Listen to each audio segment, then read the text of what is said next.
Alright, so the macro calculator that I use was originally on ifitfitsyourmacros.com, but they started doing something to where you have to sign up to even be on their website, which I wasn't a fan of, so I do use the macro calculator that is on Katie Hearn's website. Reason being is because it's almost exactly the same as the one from the If It Fits Your Macros website, and I just find it to be a more reliable source. So when you go to her website, you just go to www.katiehearnfit.com. So it brings you to this. Step 1 is to calculate your calorie requirements. So I am a female. I am 19 years old. I weigh, no, just kidding. My height is 5 foot. You can leave it on an Imperial.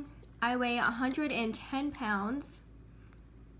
So we want, when it comes to this part right here, we want to just keep it on the athlete's formula. Reason being is because if you go to the lean mass formula, it's very hard to find your body fat percentage at a reliable place. Now for the exercise level, we will be exercising 5 times per week. Click calculate TDE, it's an intensity. So if your goal is fat loss or weight gain, you want to stay at the moderate. You never want to go to standard or intensive, at least not at this point. Same thing for down here, you want to stay at the moderate. Now, it's up to you if your goal is to maintain, but I'm sure most of you either have a goal of losing fat or increasing muscle mass. My goal right now is to gain weight, so we're going to go to moderate, which is 5%. So every source that I have read has said that you want to do 1 gram per pound of body weight in your protein. Okay guys, so moving on to fats, healthy fats, they are 9 calories per gram, and I personally leave it at the 0.35 option because I'm good with the number that they usually give me. Now, if you enjoy more healthy fats, for example, peanut butter, nut oils, avocados, stuff like that, you could easily increase it to 0.40, or you could do the custom one to 0.45.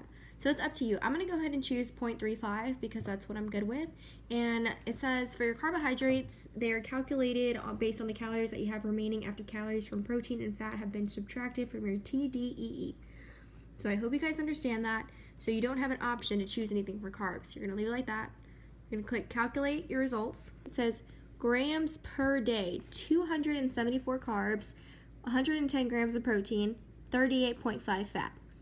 So I'm looking at 38.5 fat, and that seems maybe just a little bit lower than I would like. So let's turn it back this way. Under the fat option, I'm going to click on 0.40. I'm going to bring it down here, calculate results again. So what it does is it drops your carbs down just a little bit, not a lot, but it dropped them down to 261 carbs, 110 grams of protein, and 44 fat. So I think 44 fat sounds better for my body and how I would personally like to do things. Plan out my meals the night before, which I find it works best for me. I just kind of play around, and if I come to the kitchen, I can scan things, etc. So how do you track them? Now, when it comes to weighing out food, it's not that hard. It's not rocket science. Don't torture yourself into thinking that it's super hard, because it's not. So you first want to buy a food scale. This one is the bamboo one from Target. It's optional. You do not have to get it from Target. This one was almost $30. You could easily get one at Walmart or a cheaper store. So you're just going to turn it on, and I don't know if y'all can see that, but it says unit. So you can go from pounds, grams, fluid ounces, and milliliters. And weigh out some potatoes. Now I have these potatoes just like this. I got them at the grocery store just like this. I threw them in a bag. They don't have a barcode, so we're going to tear that out. Make sure it's always on 0 before you put something on there, and put my potatoes down. Comes out to 94 grams, so we can round it up to 95. So what you're going to want to do, go to your MyFitnessPal app, go to this little button right here, go to food, you can go to meal 1. Now you have the option to change this from breakfast, lunch, and dinner to meal 1, meal 2, meal 3 on the website, MyFitnessPal website. So I'm going to go to USDA potatoes, and these are red potatoes. So I'm going to go to this one right here, 100 grams So it's up to you if you want to be super precise. You could go to 1 gram and go to number of servings and go all the way up, which will leave you at, you could even do the 94, which is what we weighed out. So you could do that. If you don't want to do that, you don't want to go through that hassle, you could easily just put in 100 grams. So there you have it. You have the calories, you have the fats, which is 0, 16 carbs, and 2 grams of protein. So you'll just press check, and then boom, it's in your food. Next, we're going to move on to, now a typical question that gets asked is, should I weigh my food cooked or uncooked? That is personally up to you. It is more accurate if you do it uncooked, but there are things that are easier to do uncooked and things that are harder to do uncooked. For example, something that's super easy to weigh uncooked is pasta and oatmeal. So a serving, I don't know if y'all know this, but if you go to the nutrition facts, sorry for my nails, a serving size is 2 ounces. Now for 2 ounces, it's 2 grams of fat, 38 carbohydrates, and 4 grams of fiber, and 10 grams of protein. Hit unit, and it's gonna take us to the pound/ounces.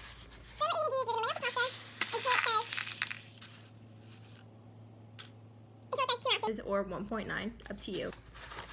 Now with every food that you purchase, unless it's like food like this that you just are able to throw in a bag, it will have a barcode. It should have a barcode. So MyFitnessPal has made it very convenient to where you can go to add food and you can go to this little barcode scanner right here. Takes you to your camera, and then boom, you get to scan your food. Scan your food and it pops it up. Serving size 2 ounces, which is what it says on the box. Number of servings 1. If you want 2, you can have 2. 2 fat, 38 carb, 10 protein. So it's awesome. You just press a check mark and it's there. Move on to a nut butter. I have Nuts and More. It's a high protein peanut butter. It's up to you whatever you'd like to buy. So with this, what you can do is you can put it on there, turn your scale on, and change the unit to grams, tear it out, and you can just scoop out. So this is 11 grams right here, and it keeps dripping. But a serving size is 34 grams. So if I want the whole 34 grams, I would have to take like a massive scoop, and that's 37, so that's 1 serving size right here before it falls. Now, when it comes to peanut butter, not all of them are this creamy to where you're able to do that. So if it's not as creamy as this one, you're unable to pull it out that way. I would honestly just get maybe like a little tablespoon measurement and do it that way. We're gonna move on to strawberries. So same thing applies here as it did for the potatoes. Most of them will not have a barcode. Most of them have a barcode, but sometimes it doesn't work. At least that's happened to me in the past. Now what we can do is we're gonna go to add food, and we're just gonna type in USDA strawberries. Mine already popped up right here. And